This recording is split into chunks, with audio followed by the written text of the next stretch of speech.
Hey everybody. Ooh, that's loud. Thank you for coming to my talk. So I'm going to go ahead and get started, I guess. So you've inherited a security department, now what? This is me.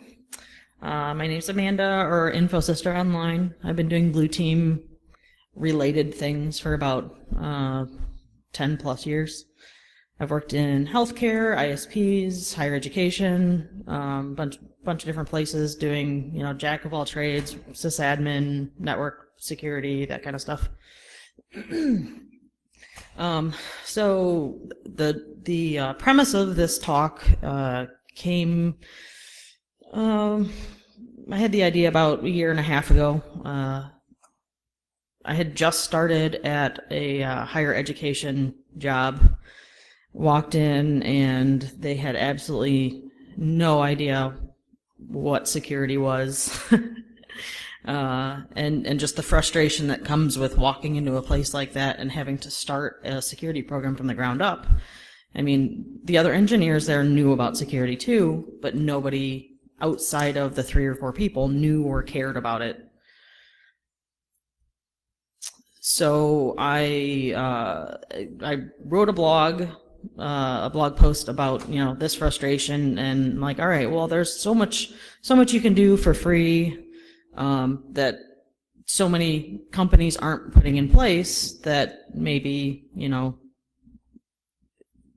would be good to write something to give to somebody that was in my shoes walking in that didn't really know where to start. So I started working with O'Reilly, and this is a book that I'm writing with Lee Brotherston. He's out of Toronto, and he kind of has been in the same boat, right? He's done consulting for a while, a lot of like Linux admin stuff like that. So we're like, all right, well, all of these things that we know to do, but other people don't, maybe we'll just consolidate it all, put it in a book, fill a gap that's out there. So this book was born. It's not out yet. It's not printed, but it's on its way. It'll be out in March. It's broken up into 3 different categories. We have the free and easy things that we can do, and this is how this talk's going to be broken out too. So free and easy, free and not so easy, and then all the expensive shit that you do afterwards. So, I'm going to read you part of a quote that I really like. So many attacks on the internet and network systems have no particular target. The attacker simply sends a large broadcast that uses any unprotected system as a staging point for which to launch an attack. So, like botnets. Oh, shit. Sorry. Using computers without basic protections like firewalls, antivirus, and user education not only affects your own business, but many other businesses as the virus is spread around the internet. So, I mean, fix your low-hanging fruit. You want to be more secure than the next guy. Just make it that much harder. So, step 1, work with your stakeholders. You're not going to just walk into a place or start a new security program and not tell anybody. You could. It's probably not the best idea. You can present your research. So with those stakeholders, so you're going to have your DBAs or people in finance or C-levels. You need some kind of task force or team or group of people that you need to let them know how important security is, right? Otherwise, it's just going to be you in this massive sea of non-secured environment, and you need a group behind you. Tactfully explain. You're not going to walk up to them and just start ranting and raving about the status of the network. You need to present it in a way that they're going to take that information and be able to do something with it. Around, after you've done that, those people are going to be able to work with you to create milestones, project plans, whatever, just to kind of get the ball rolling. And then you're going to let them know how much you can do for free that isn't already being done. Usually, top C-level execs really enjoy it when you can tell them you can do this stuff for free and you're not walking up to them and asking for $1 million budget to do what you need to do. So I'm a huge proponent of asset management. Nobody does asset management right. Like if I could find somebody that knows exactly what's on their network and where, please let me know how you've done it. I've not found a single place that that knows what's on their network.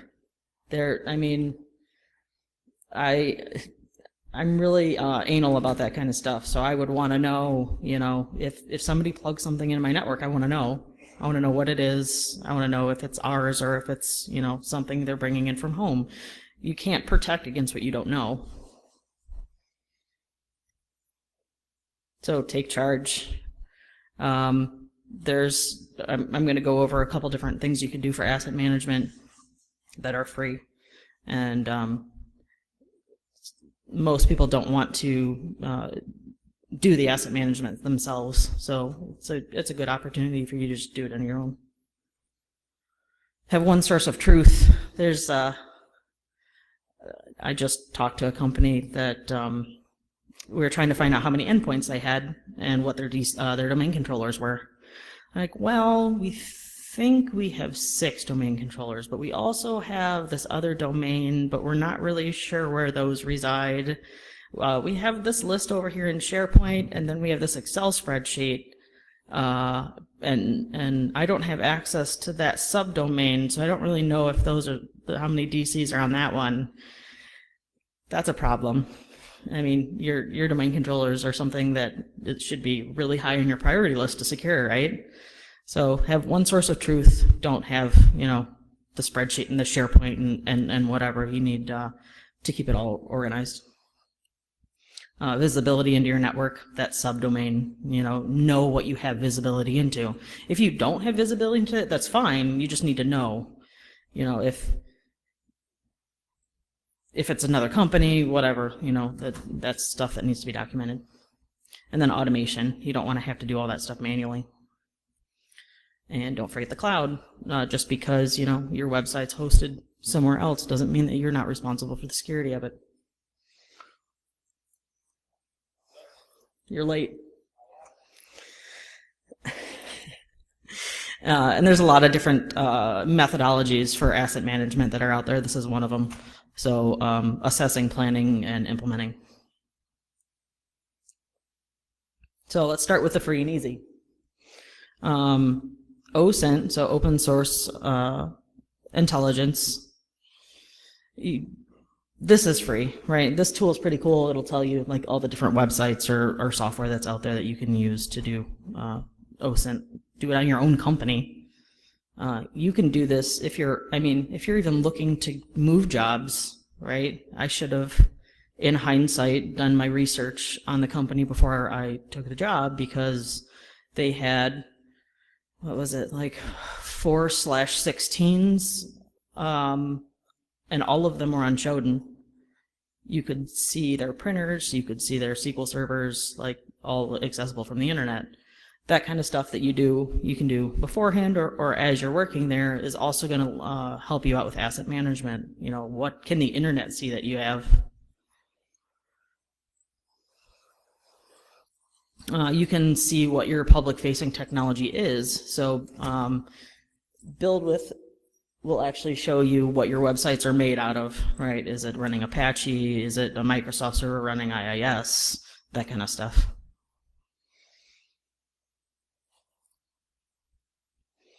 GrrCON NG, another free tool.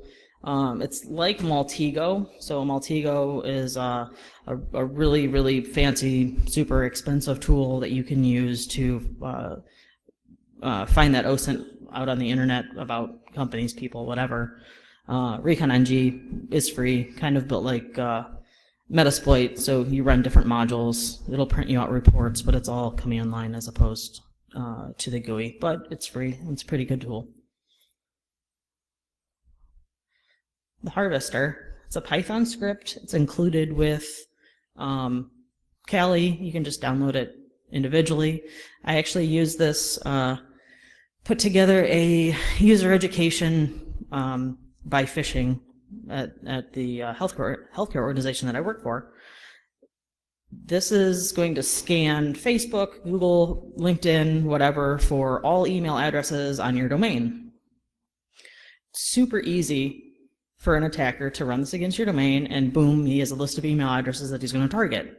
Those are probably going to be the key people that you're going to need the most user education, because their email addresses are out there, and with an automated tool like that, you don't need to even put any thought into it. A really good defensive mitigation or way to monitor this kind of stuff is, if you have a public-facing website, put a honeypot email address somewhere on it, right? Just some random email address that you're never going to actually use. Nobody's going to, email it on purpose, right? Monitor that email address, and you can know when people are scanning your website and trying to, actively phish. You don't have to worry about, customers seeing it. You can always put, it in white text on a white background. Nobody's going to actually see that when they browse to your website, but the automatic scanning tools will pick it up. You can also do like fake LinkedIn accounts, stuff like that. Shodan was created by John Matherly. It does pretty much scans for a good amount of things that are out on the internet, on normal ports. So I think he's up to 40 or 50 ports maybe that he scans for automatically across the entire internet.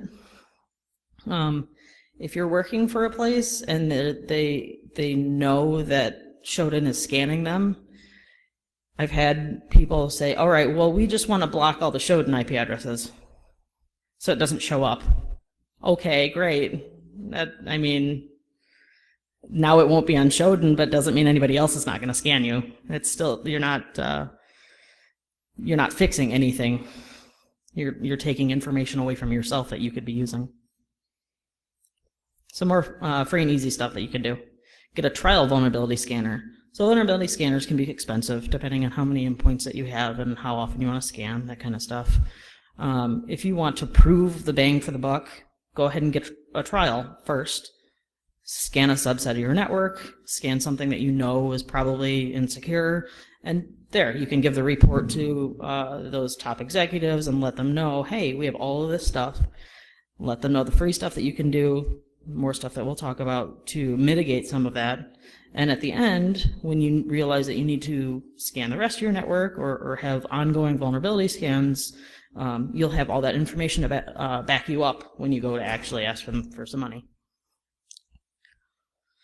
Best practice group policy objects. So I was a huge Windows nerd for a while. I did, I had my MCIDP. I did, going back to me being super anal about things, I actually printed out 15 of our group policies on pieces of paper so I could cross-reference and make them all, I had to redesign it all, so that was a nightmare. But if you're creating an image or you want an already locked down group policy so you don't have to go through all 5,000 settings that are in there, NIST.gov actually has group policy object templates that you can download. You can put them, locally on the machines. You can import them to your Active Directory, and so you don't have to build those from scratch. As few as possible domain admins. How many places? I sat in Dave Kennedy's talk, and great point. The whole fucking help desk has domain admin. They can pop a box just like that because you're not supposed to be using that domain admin unless you're doing domain admin, activities with, anything. Taking those permissions away is difficult sometimes. We had a lot of like application support people that just had domain admin because it was easier. You could install their software, they could run a service as it, and everything would just work. Right? But it's definitely not the best idea. Getting rid of open shares. So there's scripts out there. I'd like everybody to write this down. Joking. That will scan your network for open shares. Another thing that, if you have an open share out there with any type of data is a huge vulnerability, right? And a vulnerability scanner won't necessarily find this. This is from Nmap. There's a... Oh, that was you. Oh, all right. There's also one written in PowerShell that you can do. So more free and easy. Disabling Telnet and other insecure protocols. There's a lot of devices, like old Cisco devices, old mainframes, that kind of stuff that you can't disable Telnet. They don't give you an option for SSH. All right, so if you can't disable it or you can't switch to a more secure protocol, you can alert on it.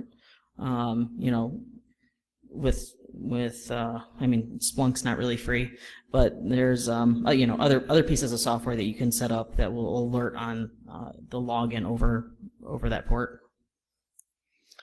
Ensure web logins use HTTPS. So this was a public-facing firewall.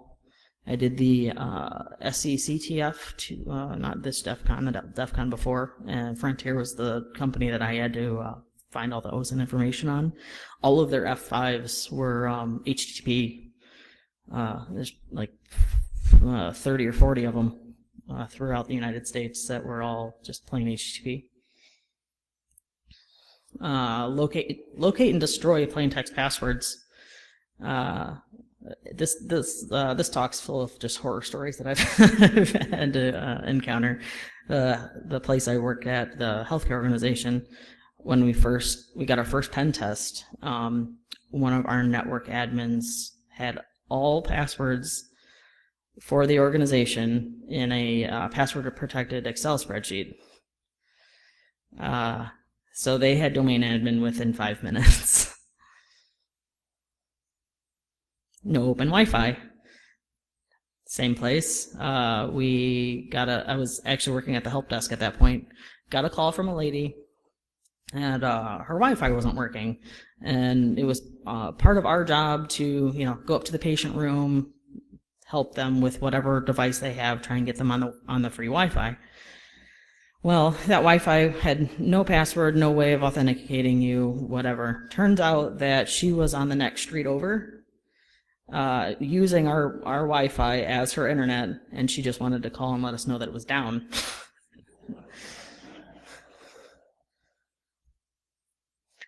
Disable ports that are unused and set up port security. I did a lot of network stuff for a while.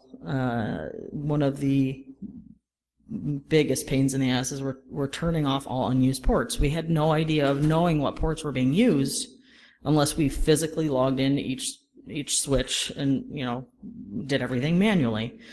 Well, there's I think it's a couple slides ahead, a program called NetDisco that you can actually set up, and it will tell you what ports are being used, what the last MAC address was on it, that kind of stuff. You don't want somebody to just be able to walk in, plug in, sit on the floor or sit in the corner or whatever, and boom, they're now on your VLAN 1 that you probably have all your servers on too.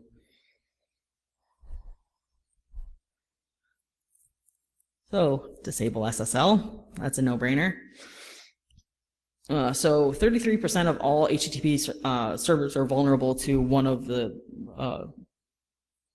below-mentioned vulnerable exploits. So Heartbleed, Poodle, the lock one.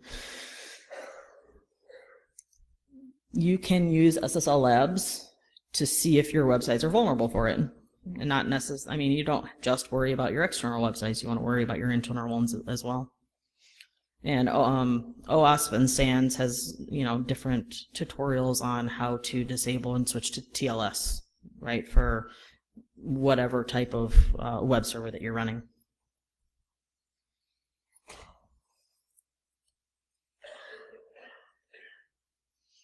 So centralized logins, you don't want one of your network admins to leave and have to go and delete their account on all of your switches and all of your routers and everything else, right? You just want to be able to, you know, in one fell swoop, just disable their account. Who knows if you'd end up missing something, right? Use BitLocker and endpoint encryption. Especially if it's healthcare or something where you have a lot of patient data. That's a media nightmare. If somebody, you know, breaks into your, you know, a nurse's car and steals a laptop, if you don't have that encrypted or you can't prove that it was encrypted, I mean, you'll be the, you know, the next big hospital name in the news, right? Not only back up your network device configuration, alert on changes. You know, if you have, you know, depending on the size of organization, some people have no change control, so that can be a little bit messy. People can be just making changes whenever they're awake, but I'll make sure, you know, not everybody has access to those backups. Don't put those on the open share. Patch your Linux boxes, because a lot of people forget about those. If you have, you know, WSUS set up for all your Windows boxes and you have this Linux box running for the last 20 years in the corner that has never rebooted because it always just works, you're not going to remember to update that always. And yeah, so remove unneeded software. Well, I don't want to say nobody. There's a lot of really shitty apps out there that need it, but everywhere you can, remove Java, you know, all that other software that isn't needed but is automatically installed. I've seen porn pop-ups on servers, so don't let browsing from your servers happen. Log successful logins. You know, if you see a bunch of unsuccessful logins, people normally log for unsuccessful logins, right? Because that's what you want to look for. But if you see a whole bunch of unsuccessful and then a successful, you could gather a little bit more information from that. And ILO settings and passwords. So like Dell HP servers, right, will have lights out cards that will let you control the physical hardware from remote without it actually being on. This is they ship with really insecure protocols, and a lot of the times they ship with default passwords, and that's not something that you normally think of. There's a Metasploit module out there that will scan for HP and Dell, I believe, and will kind of let you know if that's a exploit that can be run on that protocol. And your DNS and DC servers should be just that. So the nice old lady that was using our free open Wi-Fi also, so this has all been fixed, but at that particular place, we had a DC running SQL server. Well, that SQL server was the back end to our website, our public website. And that was dual homed, so you could hop on the public website box. Everything was open in between that and our domain controller, which was also handing out DHCP to that open Wi-Fi. So you could go full circle out the open Wi-Fi back in through the website and just, you know, disable DNS zone transfers. That will give people more information about the inside of your network, that kind of stuff. You only want your domain controllers to know that kind of stuff. I already covered that. Restricting access to backups. Close your open mail relays. You don't want, you know, there's a whole list of open mail relays out there that you could send email as whatever you want to whoever you want. You don't want your mail server to be one of those. And a lot of them are Exchange. Turns out people will just install Exchange just by default and think that they're completely fine. So this is pretty cool. Can you tell where the ransomware started encrypting shit?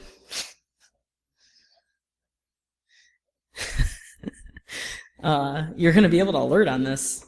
So this in particular is Splunk, right? I do a lot of Splunk work at Hurricane Labs. This you can easily create an alert on. You're going to know that when that ransomware is happening. This is just an example of one of them. But to know that, you have to have force auditing. You have to force advanced auditing on your Windows boxes. That can be really resource intensive, so it doesn't always work for everybody. But it does help in the long run if you want to detect this kind of stuff. And this is what I was talking about before. So this is a screenshot of NetDisco. Tells you the different ports, which ones are up and down, the VLANs, what all has been connected to it, the port description. It'll tell you what iOS versions are on your network. This is a great free tool. I haven't seen anything close to being this comprehensive for free other than this one. I mean, like, I think SolarWinds can do the same kind of thing, but I mean, SolarWinds is pretty damn expensive. This is super easy to set up and just run. Don't forget your printers. Does anybody remember when Youve printed out a bunch of Nazi stuff to printers all over the internet? It's because people leave their printers open. Talk to as I'm writing the book and as I'm writing these slides, I was talking to a bunch of red team friends that I have, because I think I'm really shitty at red teaming, but I'm like, all right, well, what are some of the top things that you run into that makes it super easy for you to do your job? They're like, oh, well, people never secure their printers. They have like administrative credentials on them constantly, because it's super easy to put those credentials in the printer, and you can just like scan to directories, right? And you can email to whoever you want because those credentials are always going to work. This is, what happens when you do that. Some software that we can install for free.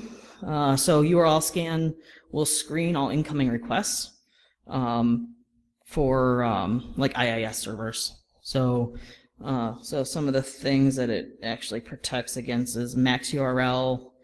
It'll look for people trying to scan your website for different directories, that kind of stuff. Fail to ban scans your log files and automatically bans them. That's like a Linux Apache thing. Mod securities, a web application firewall for Linux. Microsoft Baseline Security Analyzer is a free tool from Microsoft that you can run against your images, that kind of stuff, and will tell you, the main things on Windows that you need to secure and lock down. And Emmet kind of will protect against zero-day type behavior on Windows. Free tool, it's great. We implemented this and only had a couple issues, like weird Microsoft access. It would block other. I think someone told me like it would block Photoshop sometimes. TrustedSec has a good blog that will tell you how to automate the rollout of this. We'd had to do it by hand, which on 2,500 endpoints was a huge pain in the ass. So after that came out, I wish we could have scripted that out instead. The thing that you have to watch out for Emmet though is, I think with new it will with the newer updates, I think it will break forget that, I can't remember. So an IRL bug out bag. It's totally backwards. So when the shit hits the fan, you want to have a good idea of what to do. Have a plan, run through this kind of stuff in your head, work with that team that you've been working with this whole time to talk to the different stakeholders, and figure out what your steps should be. If your data center explodes, or someone steals your domain controller and you're just screwed, you want a good list of stuff that you're going to have to do what you need to do for IR. There's a really good book. It's Defensive Security Handbook. No, that shit. That's mine. Uh,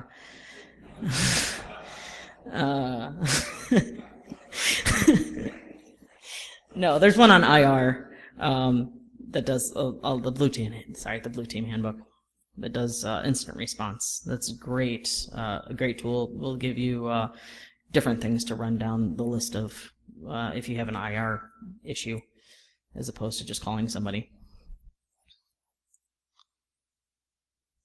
So now we're on to the free and not completely easy. Some of that stuff we talked about before isn't completely easy, like taking away domain admin creds, depending on the you know, how easy the rest of your department is to work with. So start to purple team.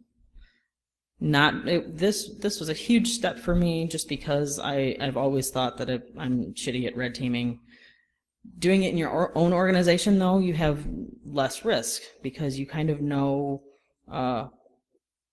you know, the layout. You know that who to talk to if you break something. But it doesn't take a genius to do some of these purple team things. So user education, also not super easy.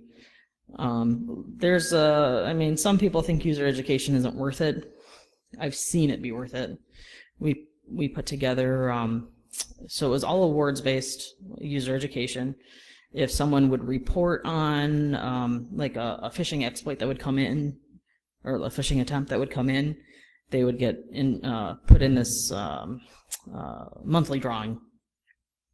We saw our time for reporting phishing go from either never reporting at all to, I think we were able to, we stopped an actual professional pen test team from getting in 3 minutes. We had somebody call right away. We were able to, you know, block them and stop them in those 3 minutes. Without user education, that would have never happened. There's a tool out there that you can actually run that will change all your local admin passwords. Makes it a little bit more difficult for an attacker to hop from box to box if they have to get the new password every time. Setting up least privileges, so you don't want Kathy in HR to be able to, you know, RDP to the finance server. Application whitelisting, also not very easy. It's free, but it's not easy at all. A lot of people, going back to asset management, not only do they not know the devices they have on their network, they also don't know what software they have on their network. So it's a little bit more difficult starting there, but better than application blacklisting. You know, you can either I completely lost my train of thought. Sorry. I'm just going to go on to the next one. Just pretend like that last 30 seconds didn't happen. I had a rough night. Yes, whitelisting good. Shit. All right, so canary in the coal mine. Set up a SQL server that you're never going to use, that nobody's going to ever run queries against, that nobody's ever going to log into, and alert on that. It's going to be different in every environment. Maybe you don't have any live SQL servers, probably not true, but you know, customize those things to your network. And holy shit, egress filtering. No, like, so many people don't filter outbound traffic. Because, I mean, all the attacks come from the internet, right? There's no way anybody's just going to bring their laptop in from home that's already infected. That won't happen. And we'll talk a little bit about purple teaming. So, right, you don't have to be a super elite red teamer. I totally am not.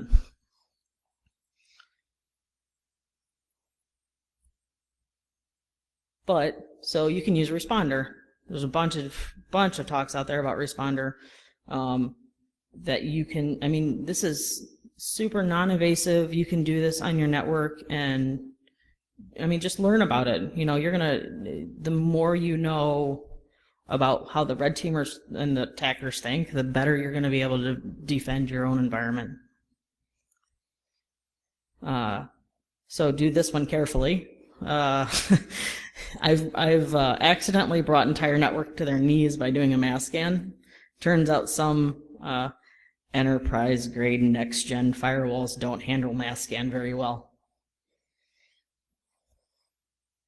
Fire up Metasploit, play around with it. It's great books and forums and this huge community around Metasploit that you can really learn a lot from.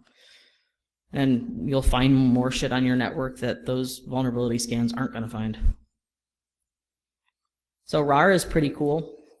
We'll scan your network for port 80 and port 443, and we'll give you this nice little report and printout of all of the websites that it finds.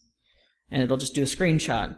Really great for attackers to just run this and like, oh, you know, that website doesn't really seem like it's locked down, or hey, this one looks like people really use it a lot, I'm going to spoof that one. Use set. So when I did the whole phishing thing, set is what I used to, you know, spoof the email addresses and send out that kind of stuff. And it'll send you back those credentials that you're capturing in real time. You can do, I mean, it has a whole bunch of other stuff too, but I think one of the easier things to do is use this for those phishing exercises. So these two links, everything in the first link, so it's the top 5 ways SpiderLab got domain admin on your internal network.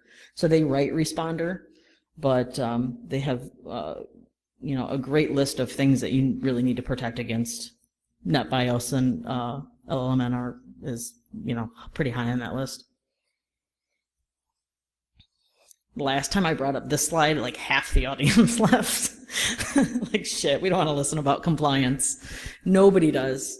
But pick a compliance standard and stick to it.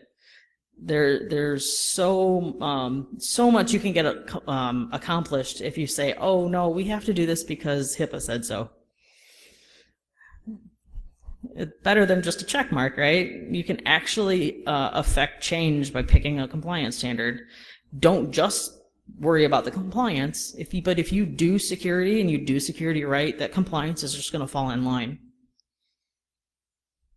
So probably the top 3. Segmentation. That whole, you know, website that was dual home that you could access the DC from, segmentation and a DMZ would have really come in handy there. Setting up VLANs. You can't put a firewall everywhere, right? It's just not, I mean, it's not really possible. I mean, not great for costs, but you can segment with VLANs, you know, put all, depending on the size of your network, either put all servers on one VLAN or put all web servers on one VLAN, and you can set up access control lists in between the two as opposed to putting a firewall in between everything. And Active Directory delegation of rights. So all of those domain admin accounts that you took away from everybody that didn't need them, you can give them the right set of permissions as opposed to just walking around and doing their jobs for them. And you can do that with Active Directory delegation. So you can, you know, say, you know, the help desk can only do these certain things as far as the domain goes, like moving PCs to different OUs, that kind of stuff. So now that we've done all of this free stuff, there's also, I mean, all those blinky boxes that are out there. Now you should have a budget. If you've done your due diligence, you've worked with them as a group, you've, you know, spent the last 2 years implementing all of the free stuff that nobody ever thinks about. You're like, look at all of the stuff that we've done. Now could we please have these advanced tools? So get a real vulnerability scanner at that point. You know, you're going to outgrow the free trial. It's only good for a little bit anyways. You should be doing vulnerability scans full scope. You know, you don't want to just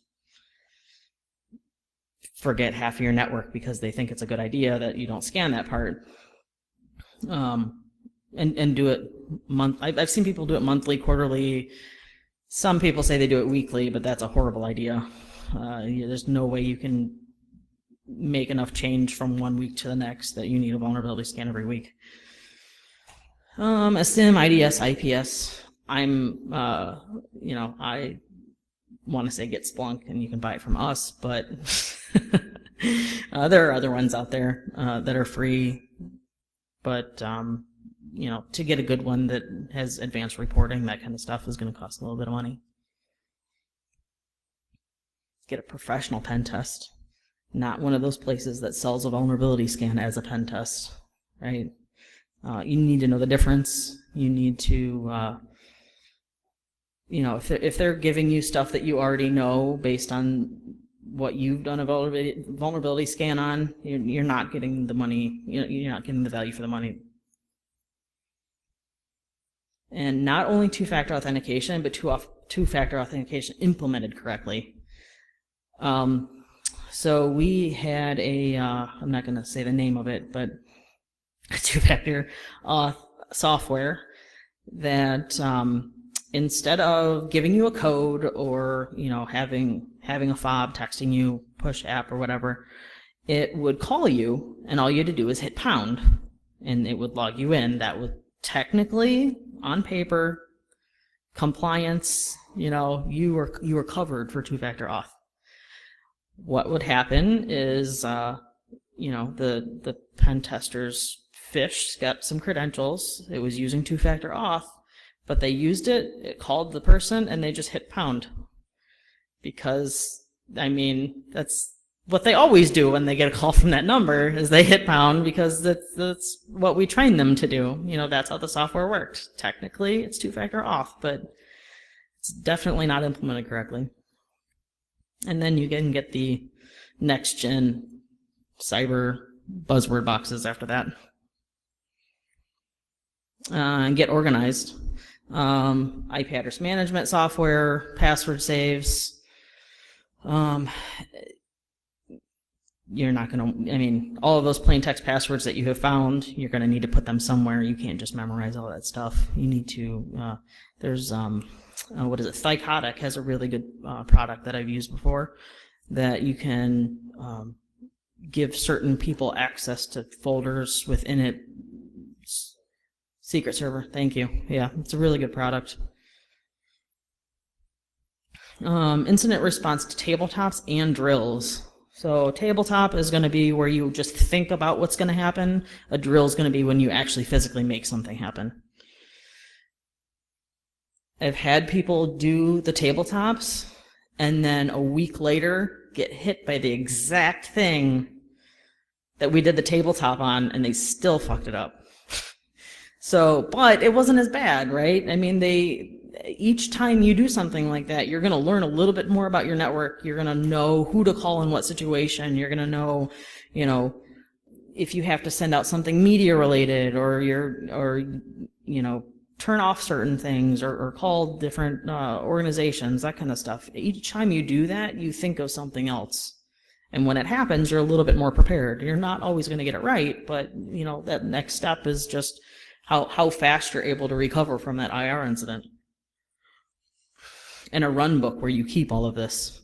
You're not going to want to just, you know, print it out. You're not going to want to have it just on a website somewhere or in a shared drive, because if something IR related happens and you lose that, then you're just trying to go by memory. And then user education.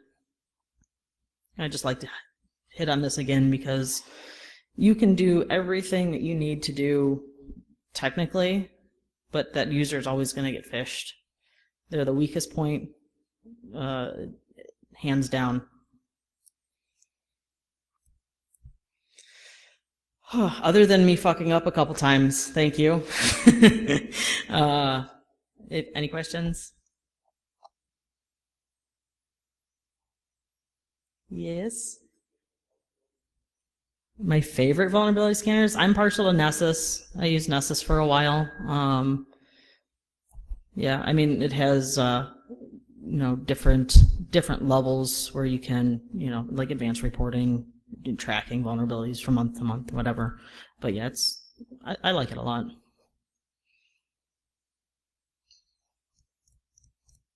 Is that it? All right. Oh, one more. Go ahead.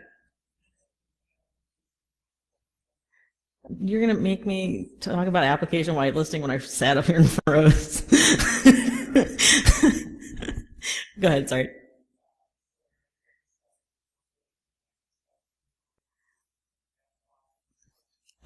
I don't know. I'm not sure. We use the built-in Microsoft one. Yeah,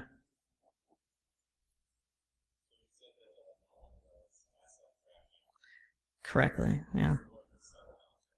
Oh, for asset management, using several of those tools, right? So NetDisco is going to be your one source of truth for your network, right? Um, DNS for everything else. I mean, having everything in DNS, most of that just populates automatically, right? So using that as your one source of truth for endpoints is good.